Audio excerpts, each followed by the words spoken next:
Halo teman-teman bidan, ketemu lagi bersama Kak Ebi. Hari ini kita bahas latihan soal UKOM profesi tahun 2024 ya. Kita langsung saja ke soal yang pertama. Jangan lupa fokus kita ke pertanyaan dulu agar lebih tahu arah dari soal, oke? Perempuan umur 38 tahun, P3A2. Nifas 3 hari dengan riwayat perdarahan postpartum primer di RSA. Hasil anamnesa ibu pernah mengalami kegagalan KB IUD. Hasil pemeriksaan tensinya 160/100, nadi 90, suhu 36, pernapasan 24 kali. Tinggi fundus uterinya 3 jari di bawah pusat. Kontraksi uterus keras, berarti bagus. Kandung kemih kosong, tidak ada luka laserasi perineum. Lokeanya lokea rubra. Bidan memberikan konseling KB dan ibu merencanakan KB MOW setelah 40 hari masa nifas. Pertanyaannya, apa tindakan pencegahan konflik etik pada kasus tersebut? A. Persuasi, B. Negosiasi, C. Pembahasan etik, D. Informed choice, E. Informed consent. Yang mana nih, teman-teman?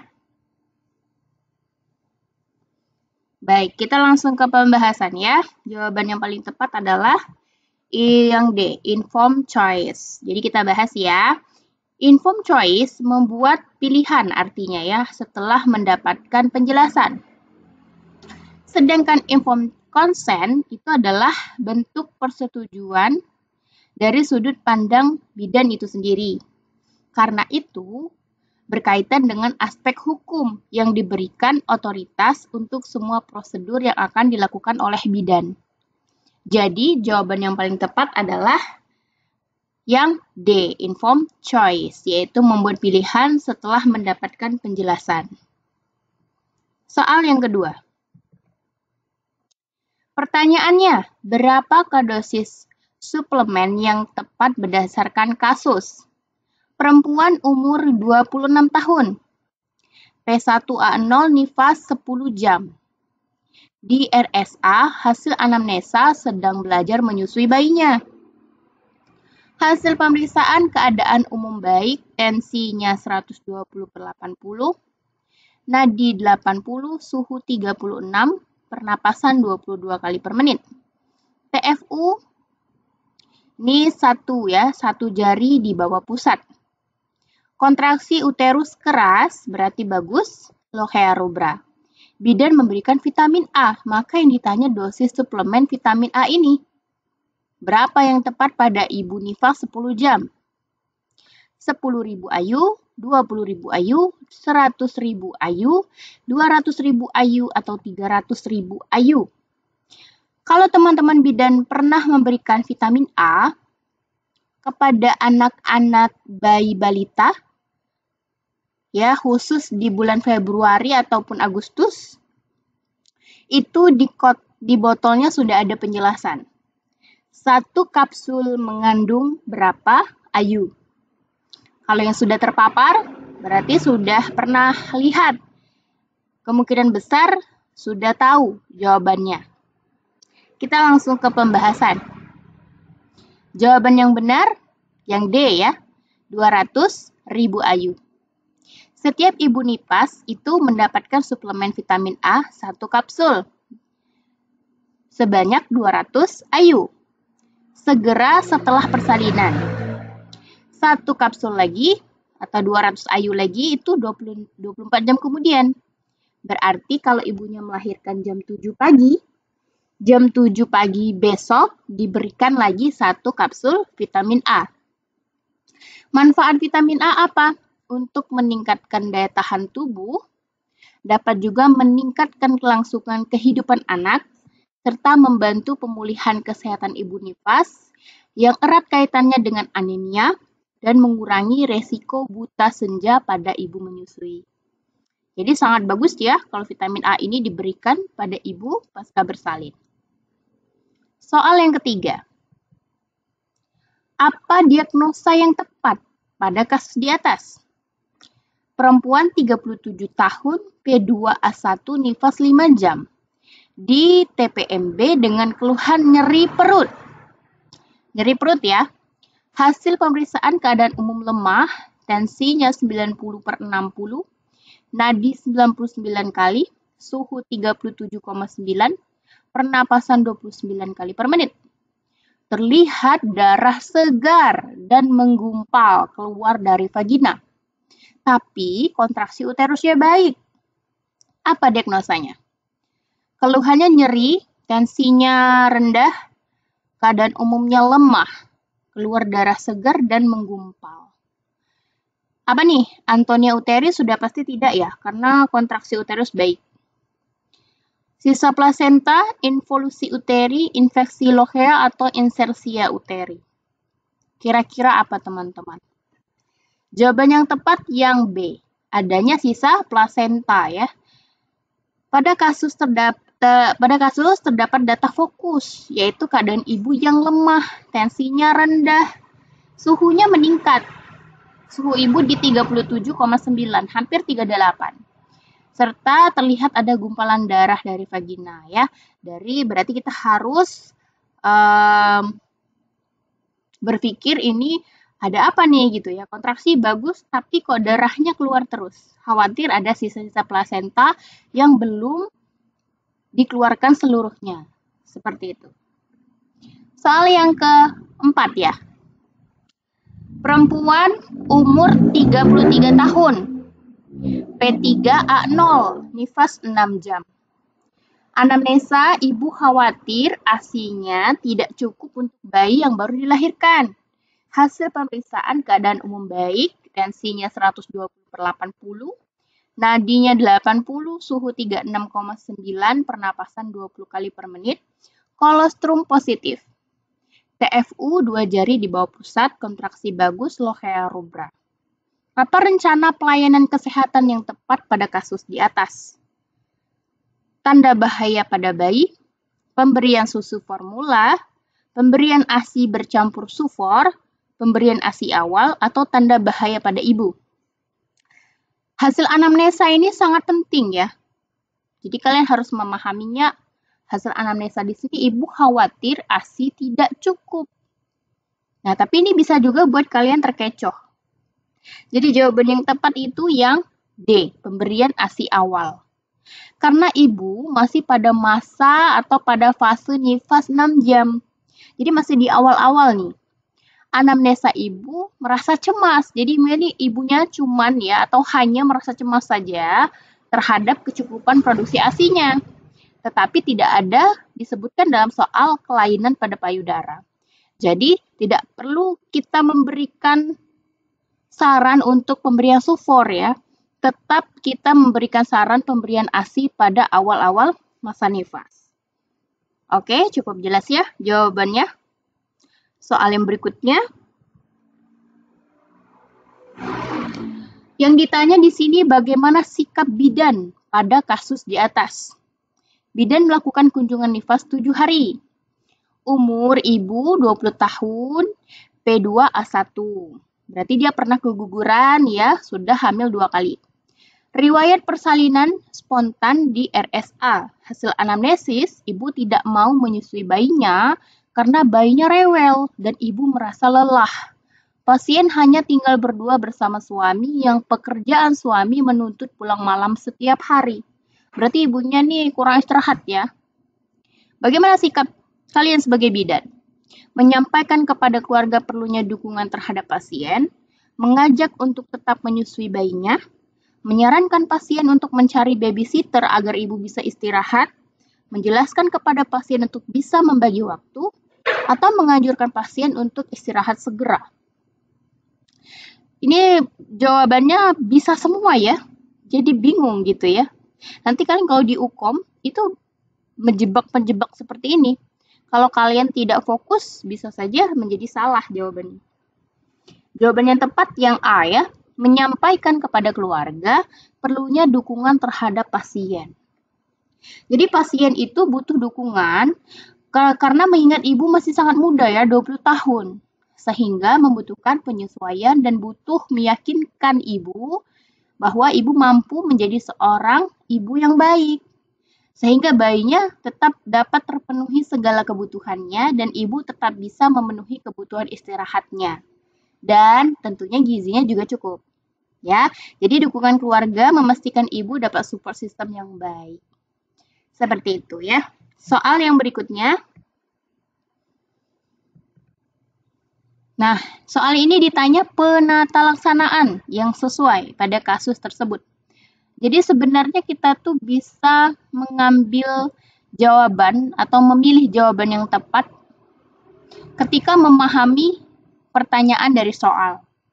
Apakah penata laksanaan ataukah tindakan awal gitu ya.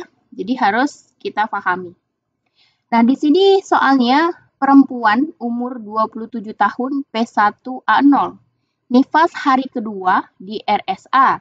Riwayat persalinannya sesar.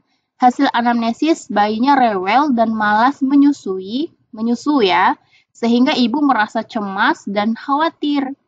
Hasil pemeriksaan keadaan umumnya baik. Tensinya 120/80, nadi 80, suhu 36,9, pernapasan 20 kali per menit. Kolostrum ibu positif. Tinggi fundus uterusnya 2 jari di bawah pusat, kontraksi uterus baik, ASI-nya lancar, dan loheanya rohea rubra ya, karena masih hari kedua.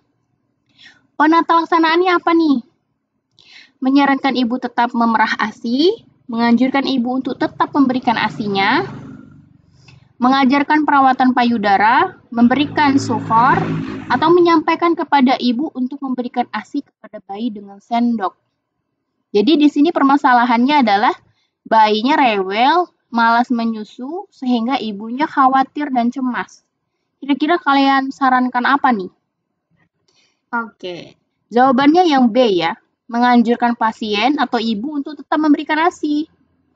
Jadi pemberian susu formula itu tidak dianjurkan karena ASI eksklusif itu penting dan perlu sekali untuk bayi. Jadi memberikan PASI dan ASI dengan bukan solusi, maksudnya gitu ya.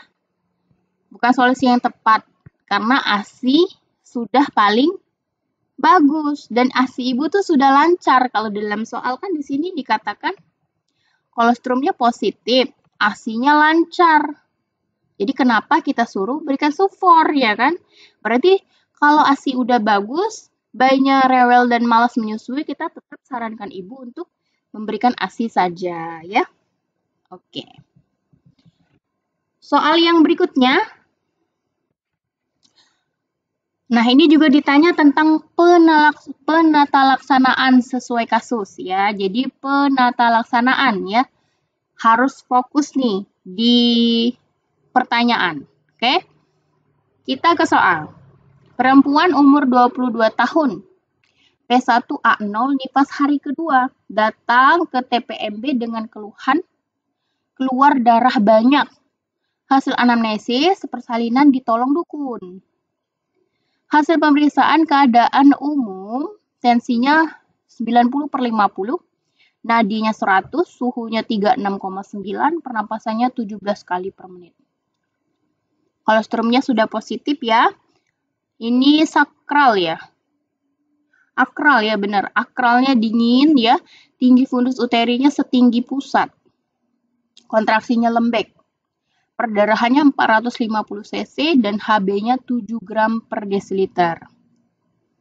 Jadi di sini kita sudah bisa mengetahui ya bahwa ibunya nih perdarahan ya, keluar darah banyak. Padahal baru nifas hari kedua ya. Ada apa gitu ya. Tensinya sangat rendah sekali. Kemudian nadinya juga sangat cepat ya. Kira-kira nih, tuh TFU-nya juga masih setinggi pusat. Wah, nih tinggi banget nih, ada apa ya? Jadi kita kalau ibu dengan kasus seperti ini datang ke PMB, penata laksanaannya apa yang harus kita lakukan? Perdarahannya udah sangat banyak ya, 450 cc. HB sudah sangat rendah. Sebenarnya kalau kita lihat HB, ini sudah bukan wilayah bidan lagi. Berarti harus, ya. Jadi yang B ya. Kita harus lakukan persiapan rujukan. Ada yang jawab yang A?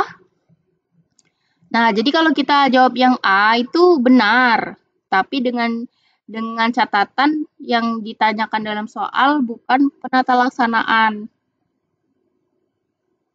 Ya.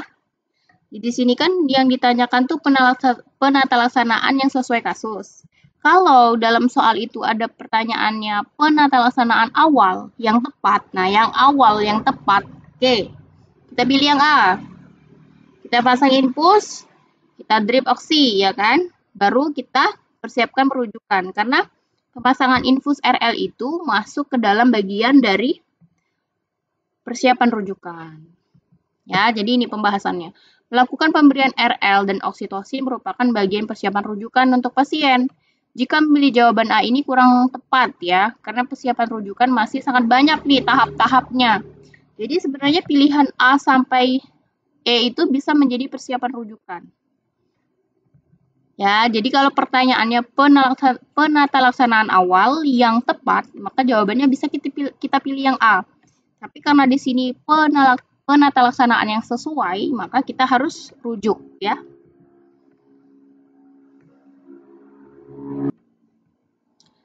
Lanjut soal yang berikutnya ya.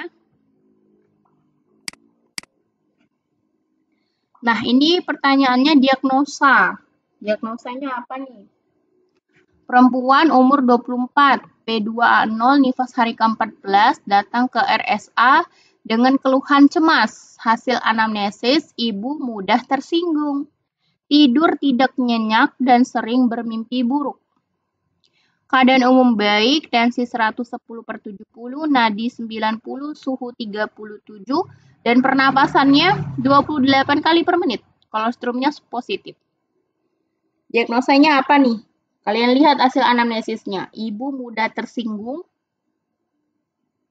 tidurnya tidak nyenyak, sering bermimpi buruk. Nifas hari ke-14. Hari nifas itu juga berpengaruh dengan jawaban ya. Karena ini tentang psikologi ya, ibunya mudah tersinggung nih, berarti ada masalahnya di psikologi ibu. Jadi kita belajar di baby blues ya, depresi itu pasti sudah pernah belajar di kuliah. Jawabannya apa nih? Kesedihan, depresi postpartum, gangguan body image. Kalau gangguan body image sudah pasti enggak ya, karena di dalam anamnesa tidak dikatakan itu. Baby blues syndrome bisa jadi, atau postpartum psikosis. Wah, ini udah sangat berat ya kalau postpartum psikosis. Jawaban yang paling tepat tuh yang B ya, depresi postpartum. Jadi kalau kita pahami dulu, dari definisi depresi postpartum itu adalah gangguan suasana hati. Pencet. Gangguan suasana hati yang dapat terjadi pada ibu setelah melahirkan. Lebih parah dari baby blues ya. Jadi baby blues dulu, baru ke depresi ya. Dan dapat mempengaruhi kemampuan ibu untuk merawat diri dan bayinya. Benar ya. Pasien menunjukkan tanda-tanda apa nih? Kebanyakan yang depresi itu dia mulai terasa cemas, mudah tersinggung ya. Seperti pernyataan-pernyataan di soal tadi. Jadi itu gejala-gejala umum yang sering terjadi pada ibu depresi postpartum blues. Ya, jadi pilihan lain seperti kesedihan, baby blues syndrome, gangguan body image, atau postpartum psikosis juga dapat memiliki beberapa gejala, ya, yang mirip-mirip nih. Tetapi berdasarkan gejala yang di soal tadi, itu lebih mengarah ke depresi postpartum. Oke, sudah cukup jelas ya. Kita langsung ke soal yang berikutnya. Perempuan umur 28 tahun, P1A0, nifas 6 minggu. Datang ke TPMB dengan keluhan ingin menggunakan KB. Hasil anamnesis ibu menyusui bayi secara eksklusif. Hasil pemeriksaannya, keadaan umum baik, tensi 110/70, nadinya 88, suhu 35,8, pernapasannya 26 kali per menit. TFU-nya sudah tidak teraba ya, karena sudah 6 minggu. Lokeanya udah lokea alba. Kebebasan kepada ibu untuk memilih serta menghargai keputusan ibu. Apa prinsip yang diterapkan oleh bidan? Ibunya mau KB, ya kan? Nah, si bidan ini intinya memberikan informasi terkait berbagai macam alat kontrasepsi, ya kan?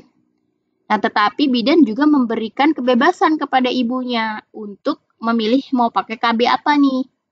Bidannya menghargai apapun keputusan dari ibu itu. Nah, ini prinsip apa nih yang diterapkan oleh bidan? Confident, accountable, benefit, autonom, atau justice. Kata kuncinya tuh dia menghargai keputusan ibu, memberikan kebebasan kepada ibu memilih KB-nya mau pakai KB apa. Nah, itu tuh. Kayaknya udah pasti tahu ya. Jawabannya tuh yang D, autonom. Otonomi ibu ya. Jadi itu tuh prinsip kebebasan bagi klien itu sendiri. Bidan menghargai hak-hak dari klien. Menghargai otonomi berdasarkan kemampuan berpikir yang membuat keputusan sendiri. Nah, jadi itu masuk ke dalam otonomi ya. Soal yang berikutnya. Tahap tindakan bidan yang paling tepat. Nah, ini pertanyaan. Soalnya, seorang bidan desa ditempatkan di pinggir kota dekat pesisir pantai. Setiap 1 bulan sekali, bidan melakukan edukasi rutin pada masyarakat setempat. Tema yang diangkat hari ini adalah perawatan payudara ibu menyusui. Kira-kira nih, tahap tindakan bidan yang paling tepat apa nih? Health promotion, rehabilitation, early diagnostic, specific protection, atau disability limitation. Sudah pasti ya jawabannya nih ketahuan ya yang A, health promotion. Ya nggak sih? Kan dia edukasi ya. Edukasi tentang pendidikan kesehatan, ya kan? Jadi yang A ya, merupakan upaya untuk meningkatkan kemampuan masyarakat melalui edukasi pembelajaran dari, oleh, untuk, bersama masyarakat. Dalam tingkat pendidikan kesehatan sangat penting dan sangat diperlukan. Oke, itu tadi 10 soal.